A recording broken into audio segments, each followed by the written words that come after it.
Hello, welcome, we're live. It's me, Phil, here in the Digital DJ Tip Studio with another Thursday Q&A live. The show when we just chat DJing for an hour.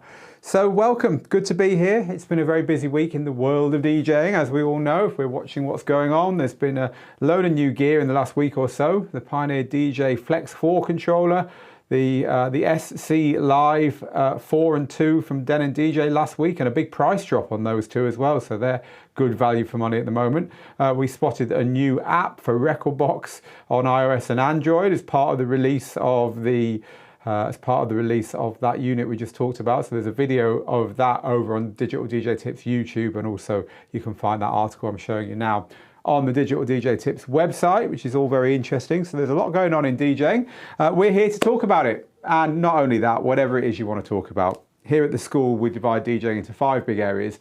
Gear, the stuff, the technical stuff, literally where everything plugs in, how it all works. Music, the toolbox of DJs, no music, no DJing. The techniques, what you do with the gear and the music, playing out or performing, live streaming, gigs, anytime when you've got an audience and you're actually doing this thing and you're out of your bedroom and out of your practice studio, and promoting yourself, what you do to get more of those gigs. That's the way we divide up DJing in our book, Rock the Dance Floor, and that is the way we try and kind of like carve up the questions that you guys and girls ask when we're live on these shows on YouTube and Facebook and Twitch, to try and get a bit of everything. Techie questions, mixing questions, music questions, questions about performing, and so on. So whatever your question, please do ask. You might have seen on our rather fetching, I thought, opening shot, the keep calm and ask once. Thank you to one of our wonderful students for making this for us. This is kind of the philosophy of our live shows. Please keep calm, it's DJing, not politics, and don't keep cut and pasting your question. We will ask it, we will answer it as soon as we can. It's not something that we have to see 10 times to answer. In fact, if you keep asking the same question, you will probably get blocked by our moderators, and we'll just ignore your question because it's a little bit unfair. So that's it, really. They're the only rules of this whole thing. I've got on my screen, as ever, all your comments coming in live from across the network. So here they all are. Look at this. Busy already. Nice to see so many of you here. So welcome to Mixmeister G, GM, Benedict. Hello to Jeremy, to Maria Lee on Twitch. Hello to Andy. Hello to Philip Tan, who's been very helpful inside our article about the Pioneer DJ little app that I just showed you a minute ago. So thanks, Philip, for that. Hello to Varian. Hello to Andrew, DJ Ginormous, and Scott. So many of you here today. Hello, Mo, in Maryland, over there stateside. Hello to Michelle as well, who says, thank you for the invite. You're very welcome, Michelle. Hello to Positive T, who says the Flex is looking like fun gear. This is the Flex, if you've been missing it. It's the new DJ controller from Pioneer DJ to replace the DDJ 400. Yeah, it is. I'm not going to plug this in today. Plenty of videos and live shows with me with that one plugged in over the last few days. So go check those out on the channels if you're interested in seeing it. It's got some interesting stuff. It's got some mixing with just the crossfader, as in like everything's done for you. Beat, sync, changing of the bass, even a bit of an echo on the outgoing track and all that stuff. It's quite good fun. So go take a look at that. Looking like fun gear indeed, the Flex, says Positive T. Hello to Jacob in Germany. Charlie, who says, good morning to all my DJs. From DJ Be Nice. I love your name there, Charlie. Hello, Pre. Hello to DJ Tula in South Africa. And hello to Spider, who's got the first question. However, what I'm going to do before we go any further, and I'm not scared to admit it, is run over there and hit on the air conditioning, because I'll tell you what, it's really, really stuffy in here. And I just realized that second as we went live. I thought, can I do a whole show without the aircon? And the answer to that is very clearly, well, probably could, but I don't want to. It's on now, all good. Right, questions. Spider has the first question, and Spider says, what can you tell us about the upcoming new timeline-based DJ software? Comparable to Mixmaster Fusion, One DJ, Mix for Cycling, and Stanton's Mix. Wow, Spider, you really have been keeping your eye on the ball with this kind of software. Okay, so there's a new piece of software out there called DJ Studio. We actually wrote about it on the site I don't know if I could find it immediately, but this new piece of software called DJ.Studio. If any of you remember a piece of software called Mixmeister, it was pretty big 10 years ago, 15 years ago, and it's a piece of software that let you pull your tracks into a timeline and then have a quick auto mix between them, but it matched the BPMs and stuff for you. And the whole idea was, if you were a radio DJ or a gym instructor or someone who wanted to quickly put together a mix for a particular purpose, you know, a spin class, as we say, radio, you don't want to sit there for an hour to do an hour mix. You want to get it done, bang, bang, bang, bang, done. And so Mixmeister became a niche product, but it was actually quite a popular product, but it hasn't been updated for years. So I met up with the DJ.Studio developer when I was at ADE in Amsterdam a couple of weeks ago, and he's basically updated it for 2022. Now it's coming out early next year. I actually have a beta version of that. I just haven't had time to look at it since coming back from ADE. And it's quite clever in lots of ways. And so some of the things that stuck out for me were, you can still do the transitions yourself. So it's like building a mix in Ableton or in a DAW. You can still like say, oh, I want to do a bit of EQ here and stuff, but you can also have it auto do transitions for you as well. And it can look for tracks that are in the same key in your collection. And one thing I really liked, and you know, this is early beta software, so whether it all appears in the finished version, who knows. But one thing I really liked was the function that automatically uploaded 11 seconds of every song that you were featuring in your mix to your YouTube channel privately, and then got back from YouTube whether those songs were going to get your, you know, upload copyright banned if you were to then upload it to YouTube, because it's got video as well, this thing. So it's called DJ.Studio, and it looks really, really good. We'll be having a full review of that software here on Digital DJ Tips very soon. But thank you very much for that ask. So questions, we are live, people. Facebook, YouTube, Twitch. It's been a manic 3 weeks since getting back from, or 2 weeks even, since getting back from the ADE conference over there in Amsterdam, because we've had, as I've said, 2 big DJ gear launches. We've had like a whole year with no DJ gear being launched, and then we get that big launch from Den and DJ and the big launch from Pioneer. And at the same time, we were launching our own big launch, our mixing for mobile and wedding DJs, which turned out to be the biggest course we've ever launched. So it has been a crazy 3 weeks. It's actually quite nice to be here now, getting towards the end of the week and just relaxing and just talking DJing with you guys and girls. So that's why I deliberately had no gear on the desk today. I do not want to be playing with DJ gear today. I just want to chat DJing with you, because we've been playing with gear, not complaining, but for the whole of the last couple of weeks. Hello to Catherine, Cat Groove over there on YouTube. Moritz has got a very simple question. Should I buy the Flex 4 or the DDJ 400?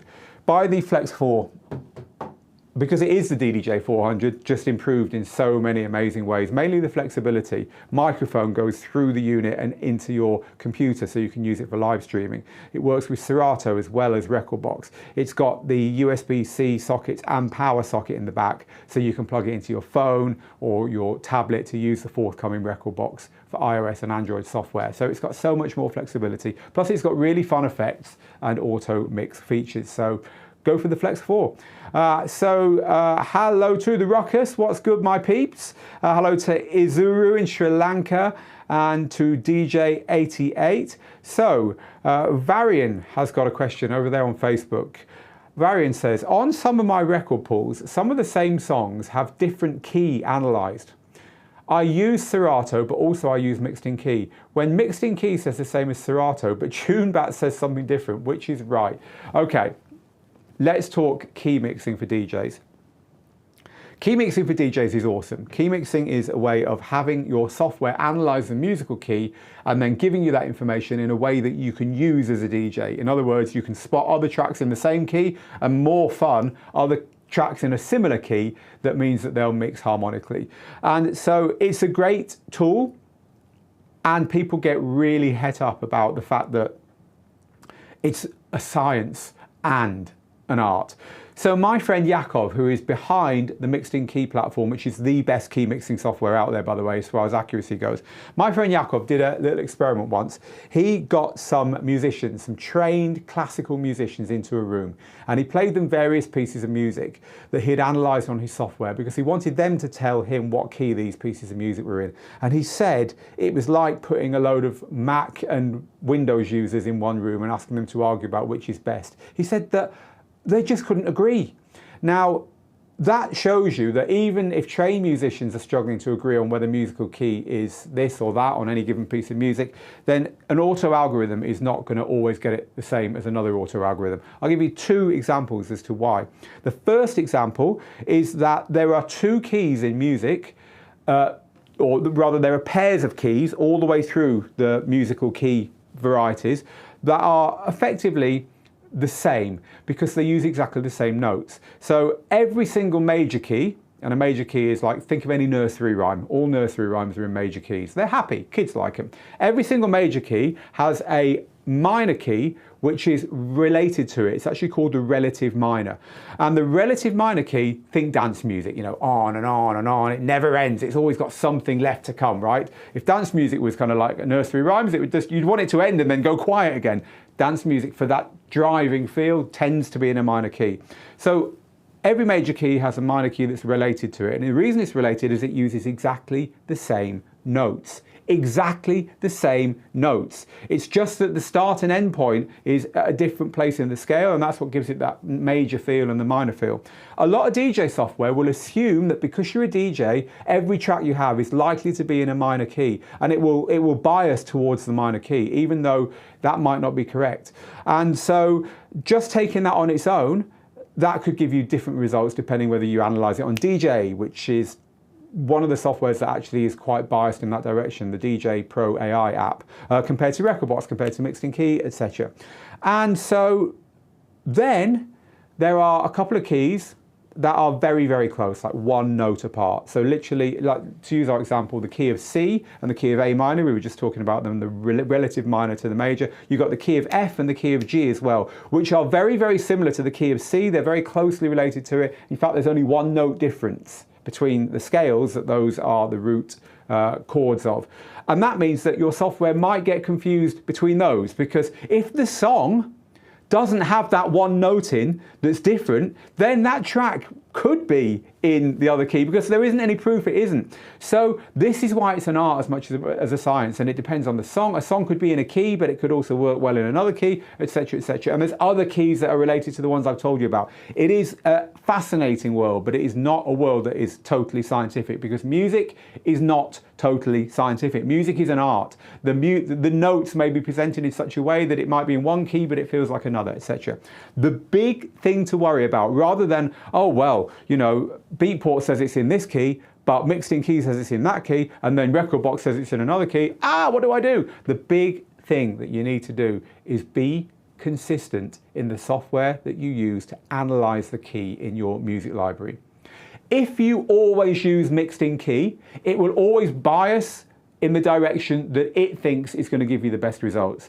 If you always use Rekordbox, it will always apply its built-in algorithms to give you similar results. So therefore, if it gets it wrong, and we've already established there's no 100% right or wrong, at least it will always get it wrong consistently. And therefore, the tracks, once they've been analysed by that software, will be just as usable as if you had, you know, got those musicians in a room and not let them out until they all agreed. In other words, got as close as you can to 100% surety about this whole thing. So use the same software all the time. And the final thing, while we're talking about musical key, it's a tool, not a rule. You should never think that you've got to mix in key because your music software says that you can, because it might sound terrible for all kinds of reasons. It might have got it wrong, but also, you know, just because a song's in the same key or a compatible key with another one, it doesn't mean it's going to mix well. DJing is about playing the right music for the people in front of you right now, regardless of what key it's in. If it happens to be in a compatible key, or you can move it so that it is, well, then you've got more creative mixing possibilities opening up to you, but that doesn't mean that it's the right song to play, or rather it doesn't mean that you need to have that in order to do a mix. It's all about the next song. Whew. Lots of people ask that question, so I do hope that was useful to you, Varian. Hello to Lionel on Facebook as well. Hello to Chris, who says, good afternoon, Phil. Good afternoon, Chris. Is the iRig or the Evermix still the best device for recording DJ sets? This is the Evermix. This little thing here. Try and get you a shot there of that. Oh, there you go. There's the Evermix. It's a little box which is designed to make it easy to record your DJ sets. And what you do is you plug your output from your DJ controller into here, or your mixer, and you plug your computer using the provided leads into here, and then you hit record on your computer and it will record your DJ set, or your phone. What could be more simple than that? Well, there actually is a device that's more simple than that has just been put on Kickstarter. It's called Howler. So let me find you the news piece that we published recently about Howler, and then you can go have a look at it yourself if you're interested, but together we can take a look at it now. So again, this is the beauty of going to dance conferences and to industry fairs and so on. You get to meet people and you get to see all the new stuff. Again, I saw this at ADE. So this is Howler. It looks quite similar to the piece I just showed you, right? To the Evermix box, but it's a little bit more advanced, and therefore it makes your life easier as a DJ that wants to record their DJ sets. So it's tiny. It's got an audio through, and that's actually quite important because the way that the Howler one works is it's got these. Let's try and get that in camera. It's got these to plug in your output from your DJ controller, but it's got another set on the back which can go on from there. So that means that if your DJ controller has only got one set of outputs, like for instance the one we've got down here, this little Pioneer DJ Flex 4, it's only got two USBs on the back. Sorry, two RCA outputs on the back, and that means that if you've plugged those into your speakers, where are you going to plug one of these in? Well, that solves it, because you plug that into one of these and then this goes onto your speakers. So it's kind of like using it for both things. So it's got that audio through. It's also got a battery on board that can run for 30 hours, which is really cool because you can then not have to think about powering the thing. It's also got an SD card slot, so you don't even need to plug it into your phone or your computer to record. You can just record onto the SD slot as well. So this is quite an interesting little device. It's called Howler, and there is a Kickstarter for it. It's actually linked in this article. So if you head over to the Digital DJ Tips website and go to their Kickstarter, you can probably get a discount on it. It's reasonably priced. I think it's about $100 or €100 or something. Let me give you a little tip if you're new to us. Digital DJ Tips, our website, is the biggest DJ website in the world, and therefore we've got thousands and thousands and thousands of articles, tutorials, reviews on there. I mean, you could spend weeks on there reading through the stuff. So do go and take a look at it, and do take a look at the menus at the top, which will show you all the stuff we've got. But this is what I wanted to show you. There's a little search bar at the top, little search box. It's on mobile as well. You click on there, the search box comes up, and you can just type in what you want. So I could type in Howler to go to that Howler article, but I could type in key mixing as well. We were talking about it a minute ago, weren't we? About, I said it's a big topic. Let's type in key mixing. And then we have all these key mixing articles appearing here as well, including our fuzzy key mixing article. And if you're going to go and read one article on key mixing, go and read this, because this is the biggest jump forward in key mixing since key mixing. It's awesome. So use the search bar, because pretty much any topic in DJing that you want info on, we will have covered over the years, and you'll be able to find the articles that cover it there. Right, Phil here in the Digital DJ Tips studio, relaxing after a busy week. How are you? How has your week been? Are you in Florida? Are you battened down for the hurricanes? Hope you're doing well if you are. How's life going on with you? Right, let's grab some more of your questions. Let me know. I'd like to know how you're getting on. This is live from Mark, who says, Phil, can you recommend a really good USB microphone that works best in small venues? Thank you. A USB microphone. Yes, I can. So your problem here is, I'm gonna guess, actually I don't know why you want a USB microphone, Mark. Why do you want a USB microphone? All venues have got standard analog microphone plugs, sockets on their equipment. Maybe you're live streaming, you need to plug it into your laptop. Is that what you're doing? If you're doing that, then iRig, iRig make a handheld microphone with a digital output, which is a dynamic microphone, which means that you can hold it close to your mouth. It'll block out outside noise, doesn't need any batteries. In other words, just like the standard microphones you see singers and DJs using, but it's got a digital output. So you can then plug that directly into your computer with a USB and run it into your broadcast software or whatever. But why do you want a USB mic for a venue? Don't quite understand that. Maybe I've helped you, but if I haven't, let me know and we'll try and try and flesh out your question a bit more and get the answer that you want. Hello to Blake in Toronto, just like you don't like my music. Hello to actually, no, you're not in Toronto, are you at all? Hello to Justin, who says, will the Pioneer app be better than DJ Pro AI? No idea. It will probably solve the question of getting your music library onto your phone better than DJ Pro AI, because to me, that's one of its weaknesses. And Pioneer DJ already has a cloud, but you'll probably pay for that privilege. So if you could guess, says Cameron, what do you think? Do you think there will be an FLX version of the 1000? So what you're asking here is, will Pioneer DJ launch a DDJ 1000, its most popular controller ever, but that works with everything? You can plug it in and use it with Serato and Rekordbox and your mobile phone and their software on a tablet. You know, I think they probably will. I think, put it this way, I think when they update any controller from now on, they'll probably make it work with everything, because it's the way things are going, and quite rightfully, I'm very pleased to see that that's the way things are going. So my guess is that they will. This is from TT Motivational Coach, who says, Phil, what course would you recommend to start with for a beginner DJ out of the courses that you currently provide? Well, that's really easy. If you're not a member of Digital DJ Tips already, go and join Digital DJ Tips and grab this book. You get a free copy of this for becoming our latest member. You just use the bar on the top when you go to the site, click on it, fill this in, grab your copy of the book, read the book. If you like the way we teach in the book, if it makes sense to you, then the course that you want is our Complete DJ course. Head to the Courses tab and click on Complete DJ course. It is the course of the book. It's our flagship course, and it takes anyone from beginner to being able to play gigs in public.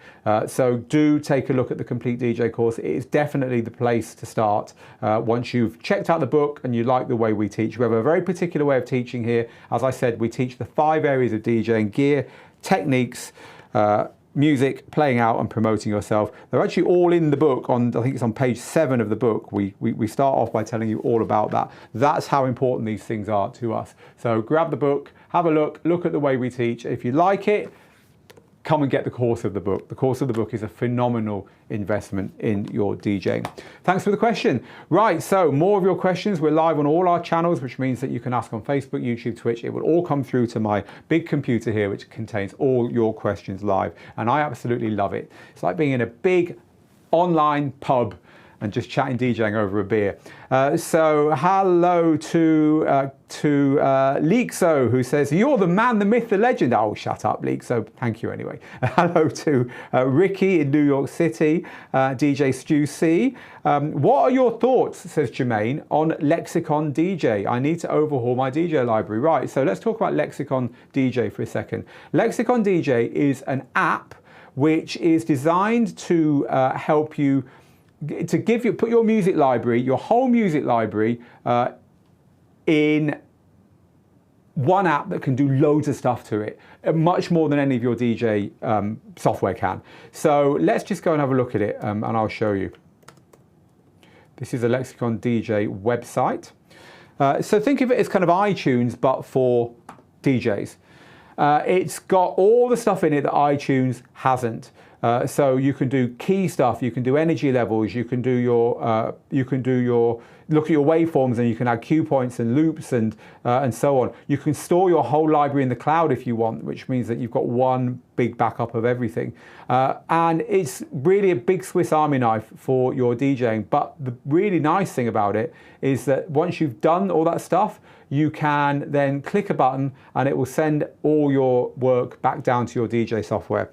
Now, this is another thing that we haven't got around to reviewing yet. It's on our review list. There's a couple of really interesting new apps to help DJs that are on our list. There is Lexicon DJ, which I've just shown you, but also Mixo, M-I-X-O, Mixo. And Mixo is designed to put your library on your phone. And again, good old ADE. I was chatting to the developer of Mixo, at ADE. I bumped into him on a dance floor like you do. And we were talking about the fact that it's very hard to have your music library on your phone. So he said, I got the idea for the app because I was away from home with my phone and I wanted to play my DJ music. I wanted to play my friends some tracks I DJ with, and I couldn't because you don't keep your DJ music on your phone. And I thought, why don't you keep your DJ music on your phone? So I made an app to do it. Again, it can interface with DJ software and stuff. So there's 2 reviews that are coming up. I think Lexicon DJ looks really good. The developer is a very clued up person, and it's exciting. It's an exciting little app. So certainly have a go at it. It wouldn't do any harm. Tell us what you think once you have. We're live here, Digital DJ Tips, YouTube, Facebook, Twitch. Good to have you here. I've just purchased, says Reza, your Mixing for Mobile DJs course. I was wondering if this stuff is useful for clubs and bars too. It's a great question. So let me give you the backstory here. We have got DJ mixing courses, as some of you will know, from big names. We've got Jazzy Jeff with his kind of hip hop, but a bit of everything course. We've got Angelo with his open format, highly skilled performance DJing course. We've got James Hype with that kind of big festival, big room sound that only he can do in the way he does. We've got a mixing course from him. We have a course called Pro Mixtape Formula, which is all, is it called Pro Mixtape Formula? It's so long since I looked at it, so many courses. I think it is PMF, yes, which is all about beyond beat mixing. You've learned to beat mix, what do you do next? It's kind of like, especially for DJs who come from vinyl or CDs, it just gently steps them up into using all the other features of digital DJ gear. We've got a house mixing course that's just for house DJs to teach them all the stuff they can do on their gear. But the one thing we never made a course about, and the one group of DJs we never made a course for, was the hardest working group of the lot. You mobile DJs. And so we made Mixing for Mobile and Wedding DJs, and it's become our most popular DJ course ever, which we're very proud of. So it's designed to help you mix all the big tunes that people expect at corporate events, weddings, birthdays, parties, and so on. And it allows you to do that with just the radio versions of the songs, because they're the ones that everyone wants to hear anyway, and they're the easiest ones to get. And so if you can mix with those, you can mix with anything. That's the basic premise of the course. As I say, it's done really, really well. We're very proud of it. But the question was, is it useful for club and bar DJs too? And that is something that we weren't ready for. So many people jumped on board that course and said, I've always wanted to know how to mix with just the radio versions. I've always wanted to mix the music that my family want me to mix, not insert underground style here. Thank you for making a course that shows me how to do it. So for clubs, for commercial clubs, yes, definitely.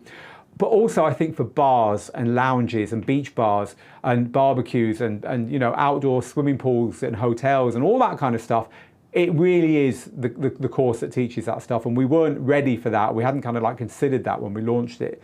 So yes, absolutely, Reza. If you want to play with the biggest tunes in the world and you want to use just the radio versions, it certainly is. By the way, if you're interested in that course, it is now fully launched on the website. It's been a great an awful lot of fun launching it this last couple of weeks, but it's now fully launched on the website. I have full faith in my team because I'm going to go there now and check. Click DJ courses at the top of our website and scroll down till you come to mixing courses, and there it is.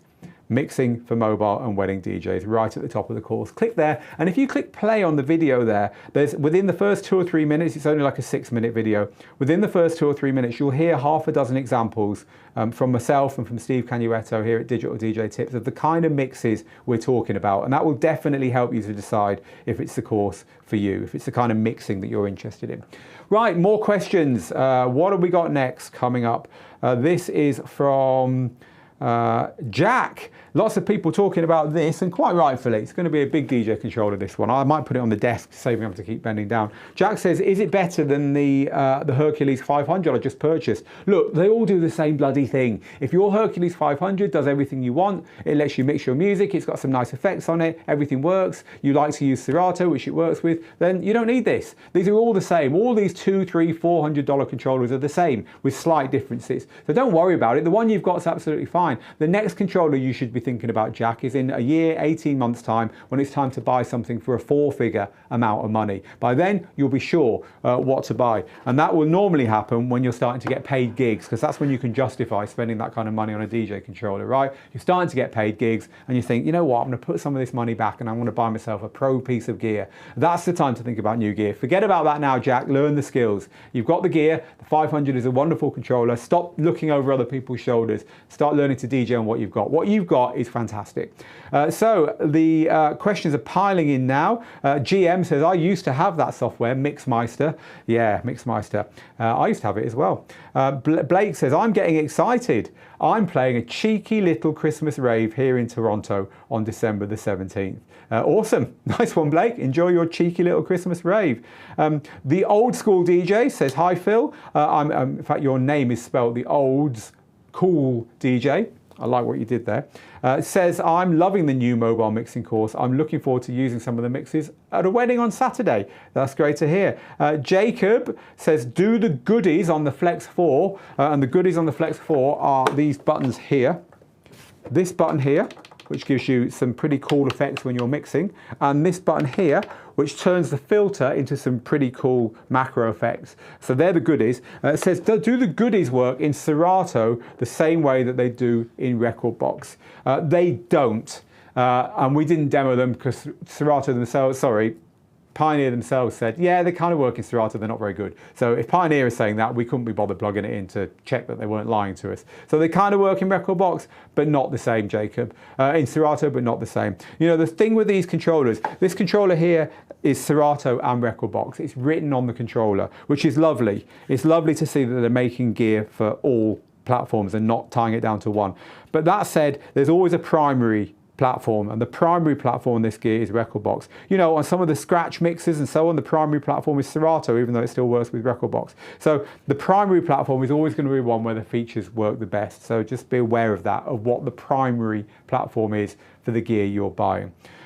Is there a date, says Snow Mellow, when the Rekordbox mobile app is coming? If you've just joined us and you're wondering what we're talking about, we spotted that there's a new Rekordbox mobile app coming. The reason we spotted it is that it was in the manual for the just released Flex 4, how to use it. Now, that stuff's no good to you because the app isn't out yet. It turns out Pioneer DJ have told us it's coming out at the beginning of 2023. And if you want to know more about that Rekordbox app, head over to Digital DJ Tips, click on the Rekordbox for iOS, Android sneak peek, and then look down and there's a video link there to take you through to YouTube where I tell you what we know already. And more importantly, the community are already chiming in and sharing their thoughts and their views as well, including at the bottom of this article. Actually, there's already loads of comments on the article, people sharing what they think it's going to be, what they think it's not going to be, and so on. So yeah, it's an interesting app. We can't wait for it to come because I think the way it's going to work with your library will be one of the innovations that no one else has quite got right on mobile yet. So I'm looking forward to that one. Right. Questions. We're live here in the Digital DJ Tips studio. This next one is from, apparently Pioneer had similar software that worked with their car stereos. What? Auto mix software for car stereos. I'd love to see that. Is that what you mean? Tell me, find out more. I want to see. Let me know. DJ software is subjective. One isn't better than the other. It all depends on what you want. There's a conversation going on down in the YouTube comments about which software is best. Very well said. It is subjective. James says, hi Phil, I'm really enjoying the new mixing course. I'm trying to get a Prime 4 standalone, trying to buy a Prime 4 standalone with zero success in the entire USA. Yeah, they're almost impossible to get at the moment. Michael says, how many people are begging to get into the new course now that the deal is over? It's still great value at its current price, Michael, but I wouldn't know the answer to that because I'm sat here in the studio talking DJ, my wonderful team, as always, in our chat bot and in our help desk. So thank you to Ben, thank you to Lauren, thank you to Steve, thank you to Juanmi, all of you who are chatting to our wonderful audience about our new course right now.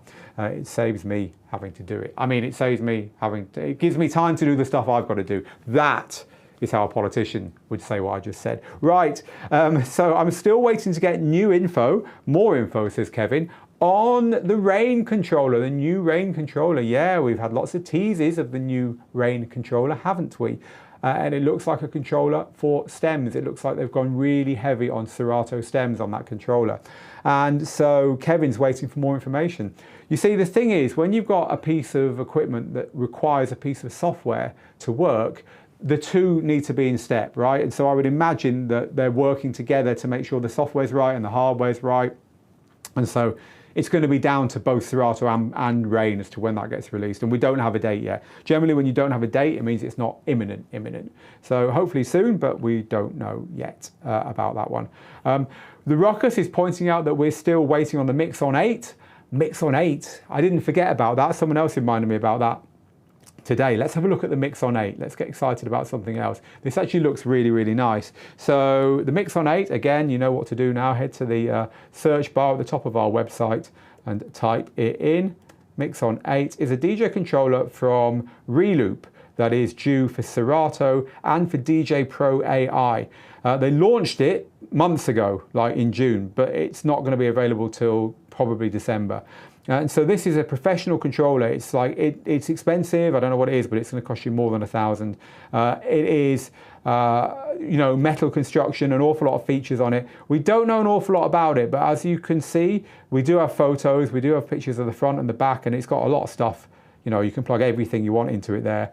It's a standalone mixer. It's got all the outputs, 2 inputs for computers, mobile inputs. So it is a very highly configured controller. But until we get our hands on one, we don't know if this is going to fly or not. So go and have a look at that article on the website, especially if you want to do what a lot of us like to do, which is pore over the pictures and, oh, has it got this? Has it got that? Yeah, it looks great, but it's no sign of it yet, unfortunately. But thank you for reminding us about the Mix on 8. At some point we'll be busy again reviewing, won't we? This next one then is from Danny, who says, Phil, I've got a DDJ 400. I'm looking to upgrade to a 4-channel controller. I'm thinking of the DDJ 1000. Is it still worth it? Do you think Pioneer will release a new 4-channel controller soon? Even if they did, the DDJ 1000 is as close as you're going to get to an absolute industry standard. It's the only controller the only piece of hardware we've made a course about, because, you know, making courses about bits of hardware is a bit lame in our view. It's like, you know, a driving lesson for Toyotas or Ford cars or whatever. You know, once you can drive a Toyota, you can drive a Ford. So we've never wanted to teach just on individual pieces of gear.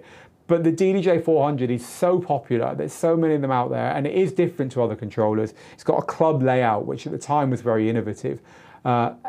It has become a total industry standard. It really is the standard. So even if you bought one today and they released a new one tomorrow, your controller is going to be fine for the next half decade. So yes, it is still worth it. Yes, I would be happy to get one. It looks and feels just like club gear. And when something looks and feels just like club gear, it's almost automatically future-proofed, because club gear changes very, very slowly. This Pioneer gear here, yes, it's been updated recently. You know, the CDJ 3000s are new, but the mixer isn't. And I guarantee you, any DJ walking up to a CDJ 3000 will be at home, even though they are a new CD player, because the ones they replaced were very similar. And the mixer, I guarantee you, if and when Pioneer DJ comes up with a new mixer, it will be very similar in look and feel to that. They won't change so much that they alienate people. So the fact that the DDJ 1000 is designed to look like club gear means it's automatically future-proofed. Just get one if you can find one.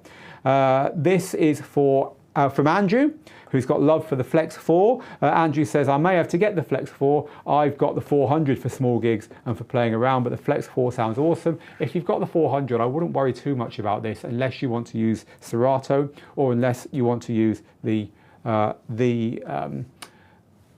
they are, the USB-Cs to plug into your phone or your tablet, because otherwise this is very, very, very similar. You know, it's functionally it's very similar to the DDJ 400 that you've already got.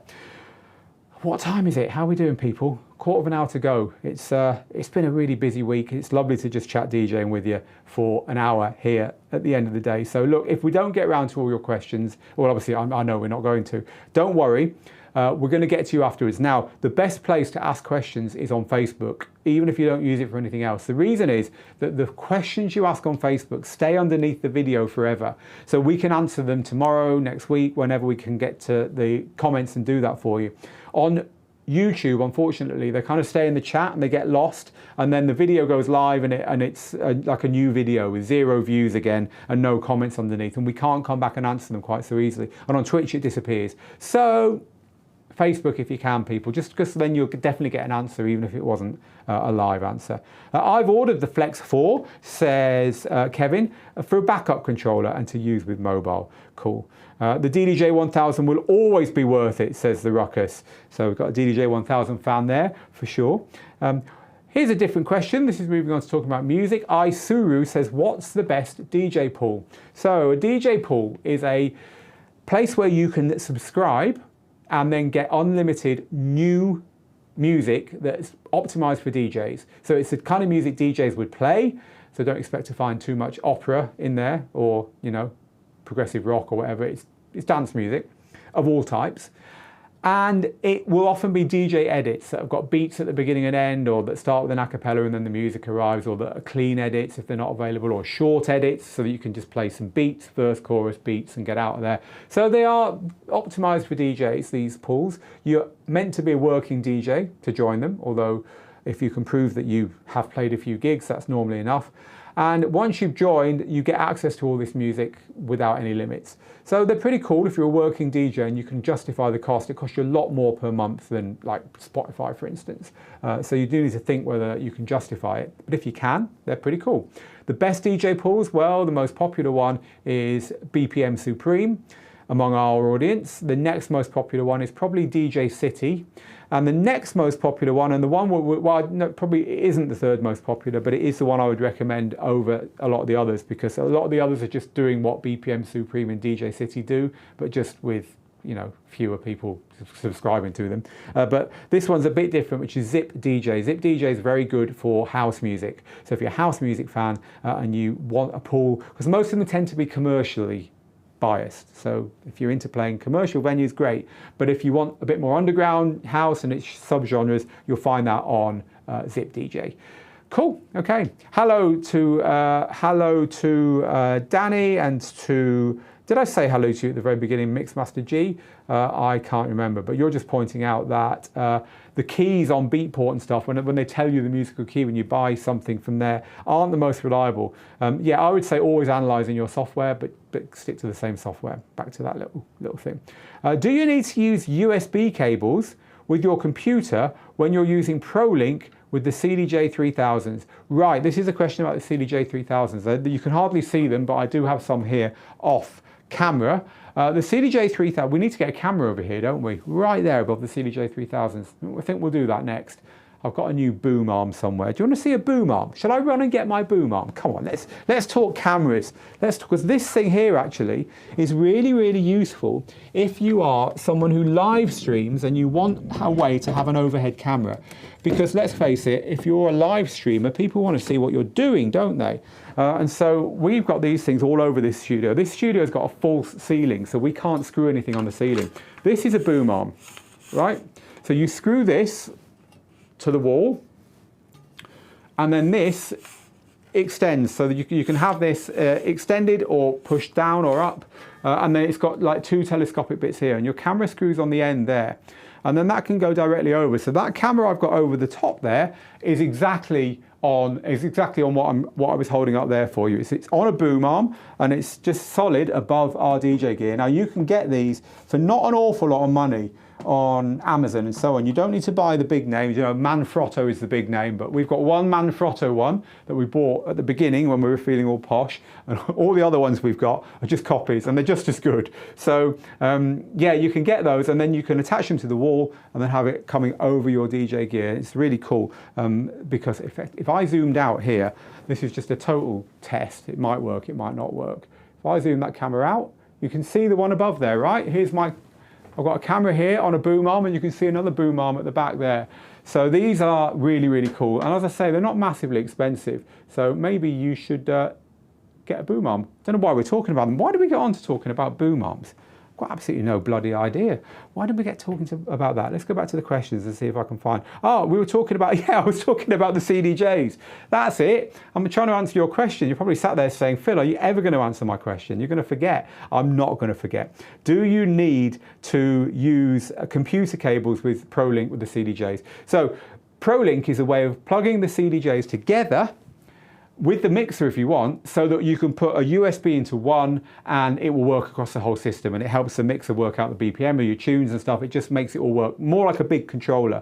And it means that if you do plug a computer in as well with a normal computer cable, then you can control like Serato with that as well and stuff. Now you don't need to plug a computer in at all. All you need is to plug the units together with a Ethernet switcher. So there's little TP-Link Ethernet switches you can buy in any computer store for like $20. Get one of those, plug it into the wall, and then plug everything into it, and it'll just start working in that way.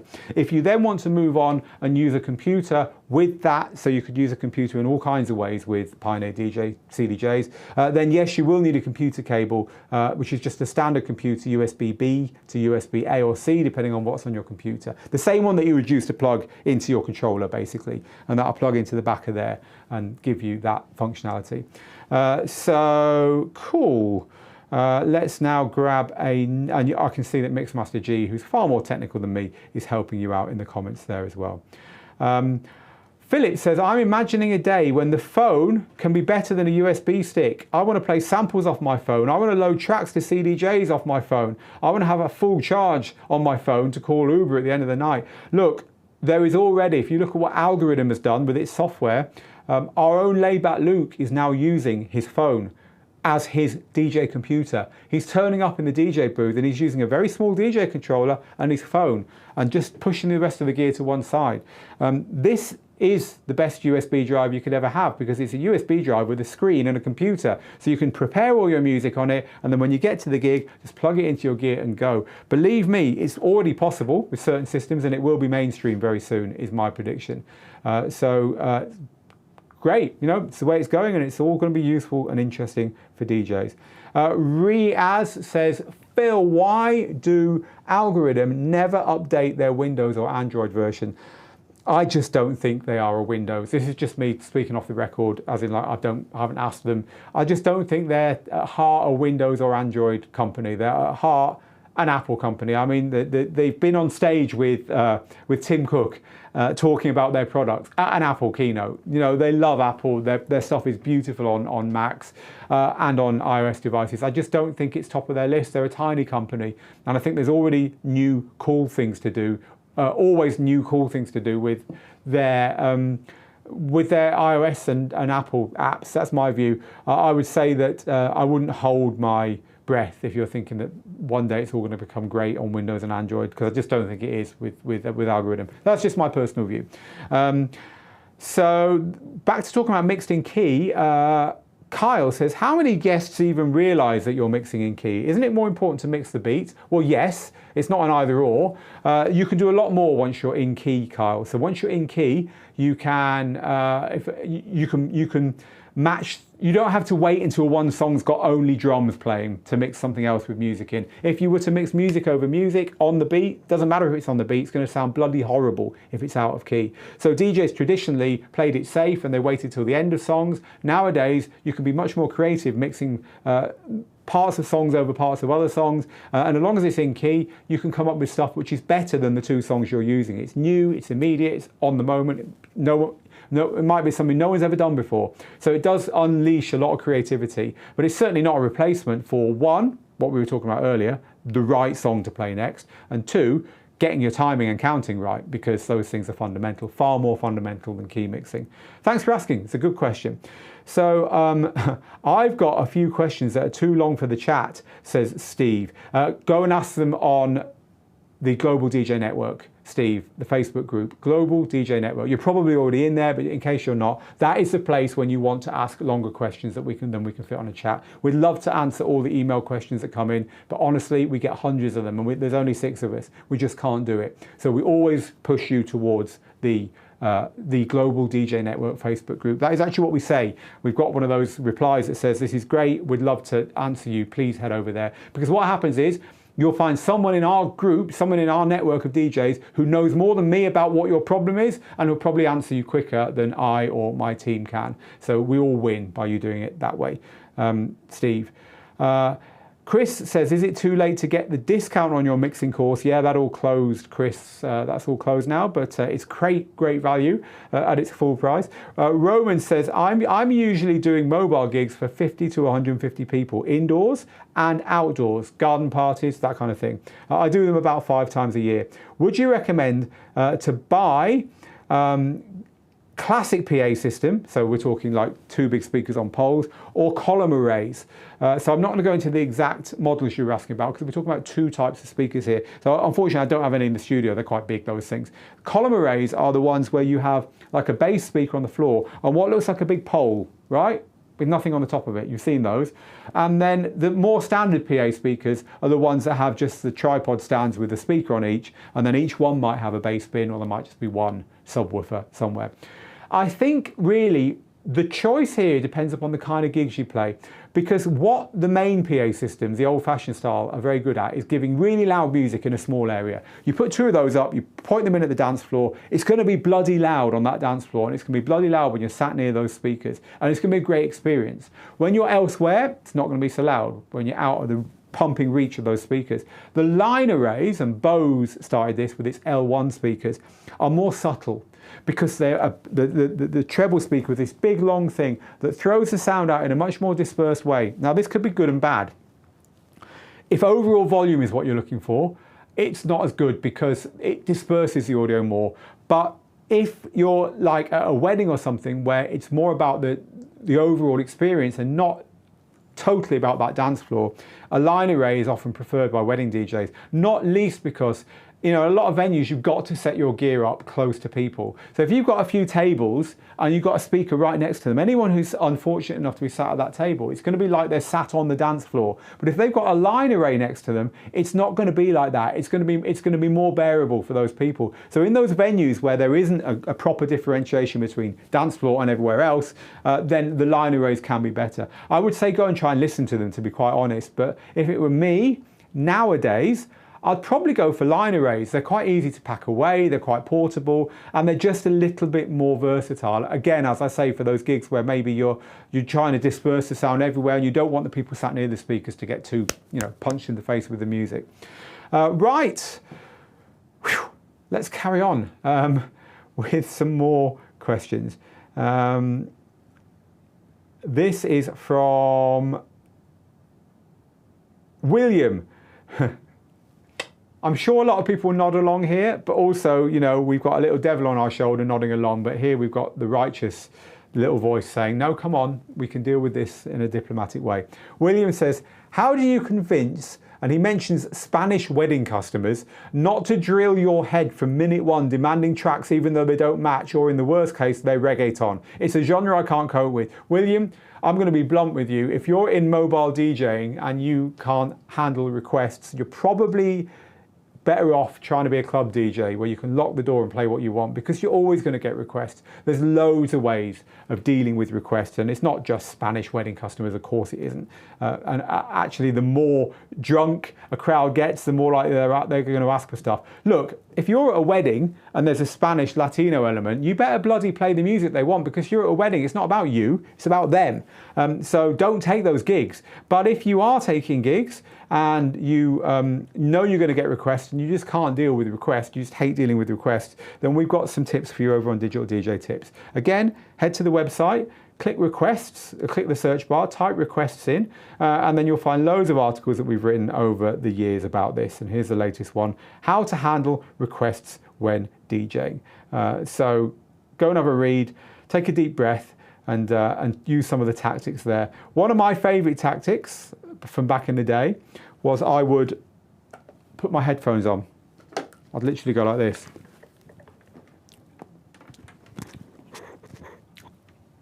And all I would do would be look at anyone who's hanging over me, and I know they want to ask a request, and just give them a thumbs up and a big smile and get back to the mix, even though there was nothing coming out the headphones, because that was a way of being polite, but kind of telling them to leave me alone at the same time. Requests are something that I've always struggled with. I've always straddled the line between mobile gigs and club gigs myself, so I love playing both styles.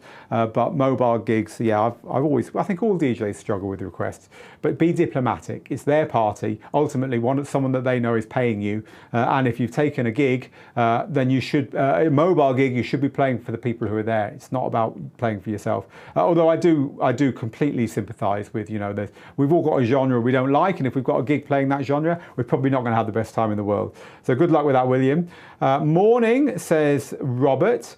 I have a lot of your classes and I don't know where to start. I'm back and forth. Any suggestions where to begin? All I would say, thank you for being a student with lots of our classes, Robert. All I would say is don't chop and change. Finish one properly before you move on to another one, and do what we say. Don't treat them like Netflix where you just watch a bit and try a bit and then go and do something else. Our classes are structured from beginning to end in modules and lessons. Follow it through, do what we say, and then the reason you bought the class will be for something. It will be to learn, like for instance our latest class, mobile mixing with 7-inch radio versions of songs.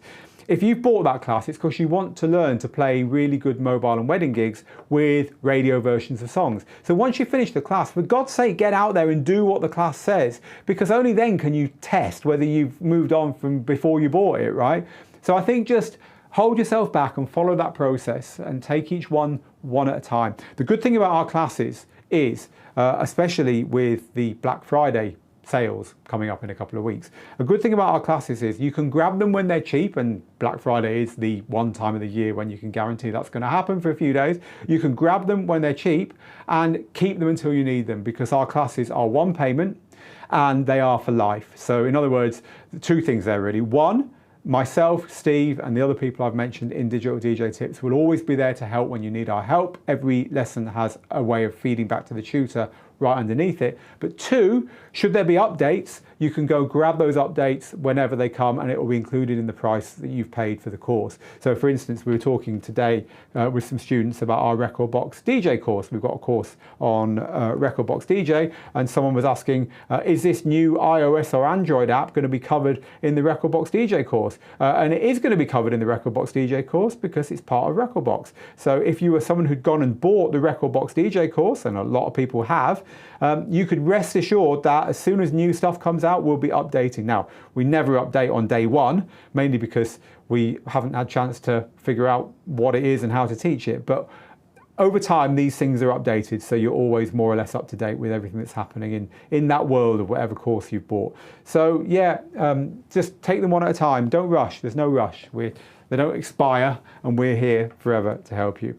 We're running out of time now, people. In fact, we've run out of time, and I know a lot of you have got stuff to do once you get to the top of this hour. So I'm going to pick one more question to end with. Remember, we're back next week, next Tuesday for Tuesday Tips Live, where we'll have a topic. It could be a bit of DJ gear, could be some free tuition, and next Thursday for another show like this.